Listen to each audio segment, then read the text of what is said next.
Selamat pagi, Assalamualaikum warahmatullahi wabarakatuh. Salam sejahtera, Om Swastiastu, Namo Buddhaya. Saya Ika Rostianti, Ketua Organisasi DBOKC FSPTSI. Pagi ini saya mau menyampaikan pemaparan mengenai program BPJS Ketenagakerjaan atau BPJS TK. Saya mau mengingatkan supaya teman-teman tidak salah paham bahwa BPJS Ketenagakerjaan tidak sama atau bukan BPJS Kesehatan. Kalau teman-teman ada yang melahirkan istrinya lalu ke rumah sakit, itu kalian berhubungan dengan BPJS Kesehatan. Tetapi kali ini kita akan membahas mengenai program BPJS Ketenagakerjaan. Tuh ya. BPJS Ketenagakerjaan itu ada dua. Satu untuk penerima upah. Penerima upah ini adalah mereka yang bekerja di perusahaan, entah di pabrik atau di kantor. Itu namanya penerima upah, karena mereka menerima upah atau gaji dengan jumlah yang tetap setiap bulan. Nah, ada satu lagi, yaitu BPJS Ketenagakerjaan bukan penerima upah. Bukan penerima upah adalah mereka yang bekerja sendiri secara freelance atau mandiri, atau bukan bekerja informal yang pendapatannya tidak tetap, disebutnya bukan penerima upah.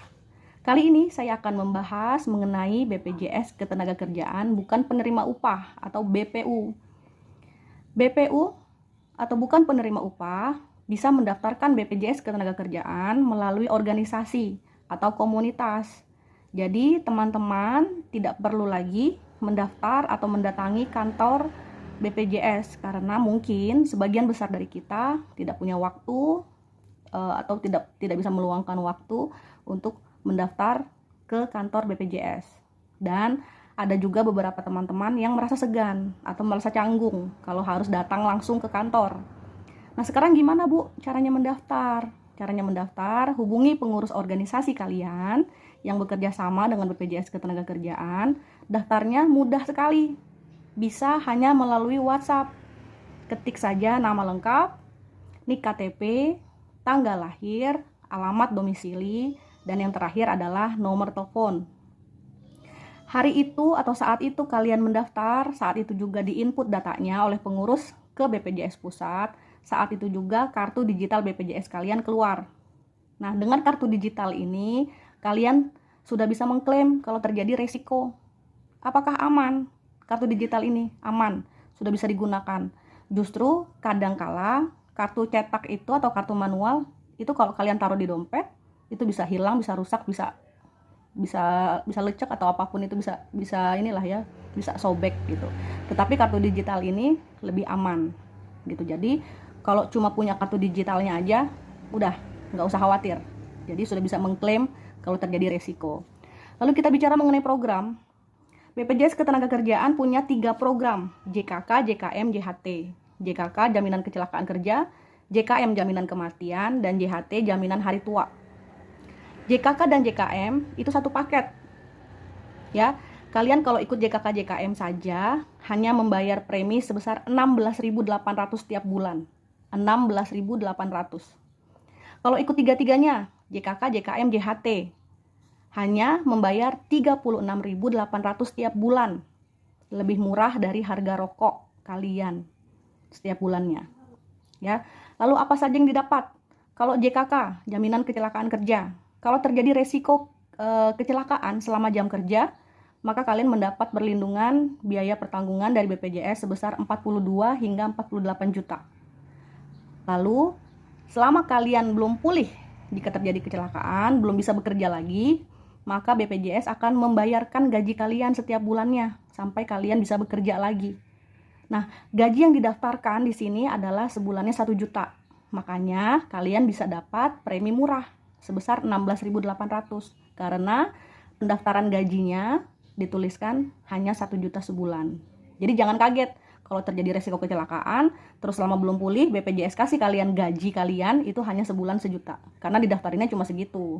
Kalau kalian daftar gajinya di atas 1 juta, preminya atau iuran BPJS-nya naik setiap bulannya, enggak 16.800 lagi. Ini kita ambil tarif paling bawah atau tarif paling murah. Ya. Lalu kalau terjadi risiko kematian, JKM, jaminan kematian, maka kalian akan mendapatkan uang pertanggungan sebesar 120 hingga 125 juta. Selain itu, ahli waris kalau ada anak sebanyak 2 orang itu mendapatkan beasiswa hingga kuliah ke jenjang S1 gitu. Cara klaimnya gimana, Bu? Cara klaimnya mudah, nggak perlu surat kepolisian apa segala macam. Kalian cukup ada kesaksian 2 orang saksi kejadian, lalu dilaporkan ke pengurus, nanti pengurus yang follow up, pengurus organisasi yang follow up ke BPJS pusat untuk diklaim gitu ya. Lalu JKN dan JKK dan JKM ini iurannya bisa ditarik nggak, Bu? Enggak. Apakah hangus? Iya, hangus gitu. Yang 16.800 tiap bulan, kalau tidak terjadi kecelakaan, kalau tidak terjadi kematian, maka akan hangus, nggak bisa kalian tarik. Nah, tetapi pertanyaannya saya balik gitu. Kalian yakin nggak kalau dalam 1 bulan, 2 bulan, setahun ke depan kalian tidak mengalami kecelakaan? Atau siapa yang bisa menjamin bahwa kalian besok, bulan depan, atau tahun depan tidak mati? Kematian adalah kepastian gitu. Apalagi teman-teman ini setiap saat dihadapkan pada resiko ya, karena kehidupannya itu di jalan, sebagian besar itu di jalan gitu. Sekarang kalau mau hitung-hitungan tabungan sebulan nih, JKK ini kan 6.800, JKM itu 10.000, 6.800 untuk bisa mencapai angka 48 juta atau 10.000 setiap bulan untuk mencapai angka 120 juta dan beasiswa sampai kuliah S1 2 anak. Kalian butuh waktu berapa puluh bulan buat nabung supaya bisa dapat angka 48 atau 100 juta gitu. Jadi nggak ada ruginya gitu. Jadi kalau menurut saya tidak hangus ya, karena kita nggak tahu resiko yang akan kita hadapi setiap saat gitu. Lalu apalagi keuntungannya kalau ikut JKK JKM? Kalau terjadi resiko kecelakaan atau kematian, kalian nggak nyusahin orang. Selama ini pengemudi itu kan selalu mengandalkan patungan gitu. Betul, itu sebetulnya bentuk solidaritas dan tidak akan kita hilangkan budaya itu. Tetapi mau sampai kapan? Kalau kita butuhnya biaya besar, butuhnya itu dalam waktu mepet gitu ya, bisa nggak dijamin kalau patungan itu bisa terkumpul dalam waktu yang dibutuhkan dan dalam jumlah yang dibutuhkan gitu. Jadi kalau ikut program ini kalian nggak menyusahkan banyak orang, sudah tinggal langsung kontak BPJS gitu. Lalu yang kedua, manfaatnya apa lagi? Ketika kalian meninggal ya, kalian sudah punya warisan yang ditinggalkan untuk keluarga tersayang, bahkan bisa meninggalkan beasiswa untuk anak-anak kita sampai S1 gitu. Nah, lalu kalau untuk JHT gimana, Bu? JHT itu judulnya jaminan hari tua, bentuknya seperti tabungan, sama kalau kalian nabung di bank, sebulannya 20.000 gitu. Jadi yang ditarik berapa, Bu? Yang bisa dicairkan jadi berapa? Ya dikalikan aja. Kalau sebulannya 20.000, itu kan sudah bisa ditarik minimal kalau sudah ikut program ini 1 tahun. Kaliin aja 20.000 dikali 12 bulan. Ada lebihan lah. Tapi masalah suku bunga itu beda sedikit lah dengan bank. Itu relatif ya. Itu mengikuti kenaikan suku bunga.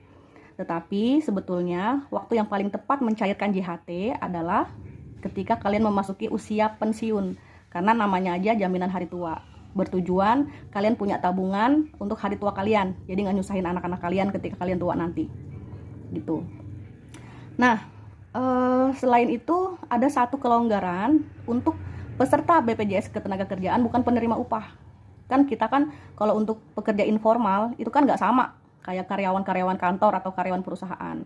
Kita itu kan dapat uang itu nggak tentu gitu ya. Kadang bulan ini dapat, bulan depan nggak dapat. Nah, gimana kalau di saat bulan ini saya nggak punya uang, terus saya nggak bisa bayar, kadang 5.000 aja susah. Nggak apa-apa, nggak usah dibayarkan preminya gitu. Bulan depan masih nggak punya uang, yang nggak usah dibayar. Nah, bulan berikutnya baru punya uang. Apakah kita akan dikenakan denda? Apakah kita akan dikenakan sanksi untuk membayar double? Enggak. Itu kelonggaran untuk teman-teman yang bukan penerima upah. Jadi kalau nggak bisa bayar ya udah bulan depan aja bayarnya, dan tidak ada denda, tidak usah bayar double. Tetapi resikonya adalah ketika di bulan yang kalian tidak bisa bayar BPJS, kalau terjadi kecelakaan atau terjadi kematian di bulan yang kalian tidak bayar asuransinya, itu kalian tidak akan di-cover, tidak akan mendapatkan uang pertanggungan dari BPJS gitu. Ya, untuk info selengkapnya kalian bisa komentar di kolom komentar video ini atau bisa menghubungi pengurus organisasi DBOKC FSPTSI. Insya Allah segalanya dipermudah, tidak ada yang dipersulit. Semoga teman-teman pengemudi khususnya mendapatkan banyak manfaat dari program pemerintah gitu ya, karena selama ini pengemudi ini seperti terabaikan atau tersisihkan gitu ya. Kita harus bersatu, kita harus mandiri, kita nggak boleh manja, tetap solid, jaga keselamatan berkendara, jangan lupa surat-suratnya dilengkapi kalau kalian mau beraktivitas, cek juga kendaraannya, jaga keselamatan, patuhi aturan lalu lintas, terus semangat, bravo pengemudi Indonesia. Terima kasih. Assalamualaikum warahmatullahi wabarakatuh.